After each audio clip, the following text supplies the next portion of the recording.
I don't upload tree structure videos anymore, not like I used to anyways. I just think they're too problematic to offer up as so-called evidence. If in a perfect world where no one else had ever taken a pic or video of these so-called Bigfoot tree structures, where most were from natural causes and therefore ruining the entire science via the boy who cried wolf axiom, I might throw my hat into the ring a bit more often and videotape some structures that I find for my channel. So yes, I do hold back on some of that. I do see some suspicious woodwork in my woods from time to time. I make personal note of them, and the really good ones I still refrain from putting to YouTube, but I will take one of these things and let it record all night long at that location, and I've done so in the past with positive results. So why am I going to talk about this innocuous looking thing here? You'd think I've seen more impressive woodwork, and you'd be right. Not the most eyebrow-raising thing I've seen, not by a long shot. But the thing is, this was in my frickin' backyard. That's my boat there. That's my house. And this is the swamp that I blow leaves into every fall. This little wooded area between my backyard and the swamp is no more than 100 feet. I'm very familiar with it. I groom the undergrowth every spring and fall to facilitate growth of mushrooms, namely shrimp russulas and charcoal burners, to be specific. Imagine this thing showing up in your garden.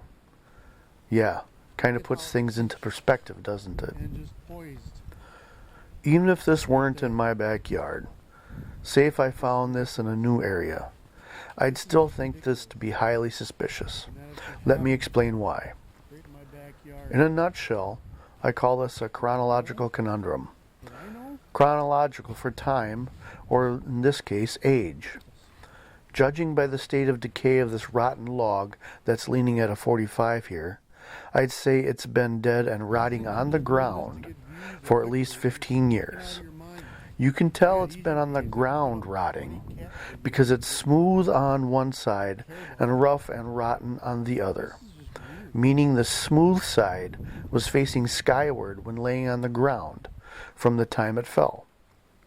So how old do you think this little spry sapling is that our rotten log is leaning on? Maybe 10 years? My father and my family bought this property back in 1990. And I know for a fact that a tree of this size that this rotten log was from did not fall anywhere in this small patch of woods. Otherwise, I'd remember having to get the chainsaw busy.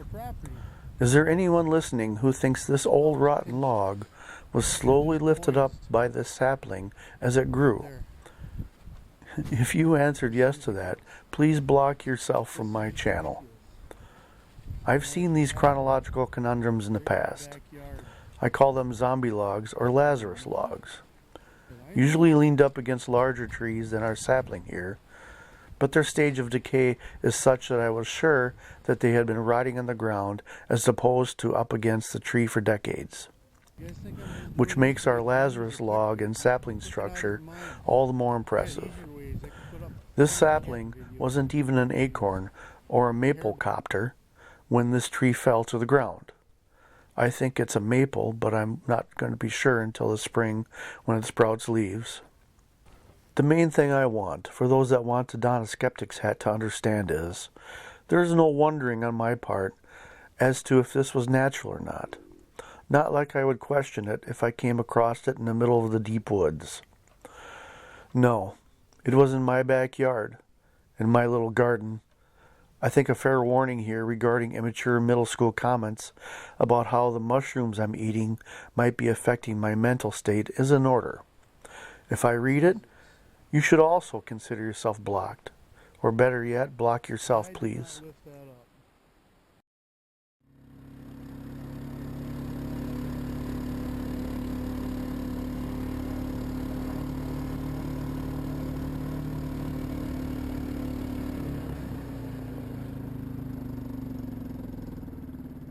Rewind a few months before I found this structure, around about the time of the first snowfall, I noticed this thing on the other side of the swamp, along my driveway.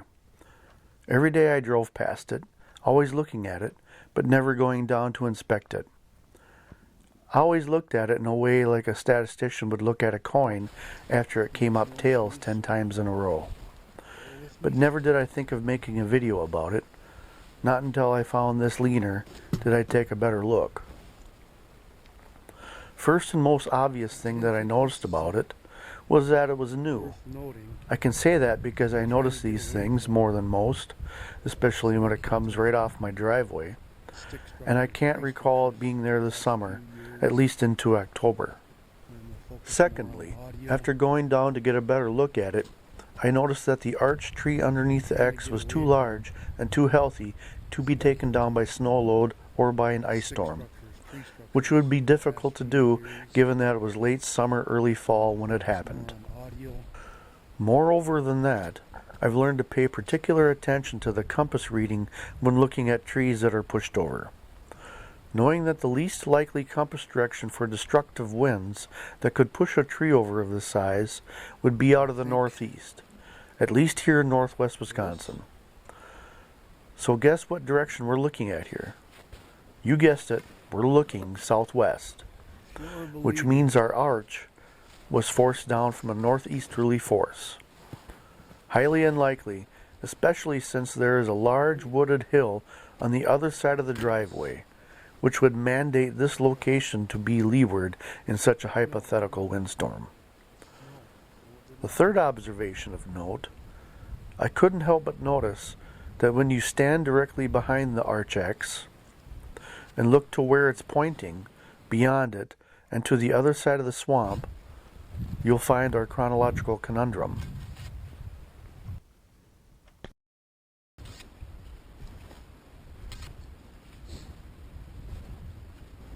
If you like my videos, please consider subscribing. Click on the bell to get notifications when I post a new video.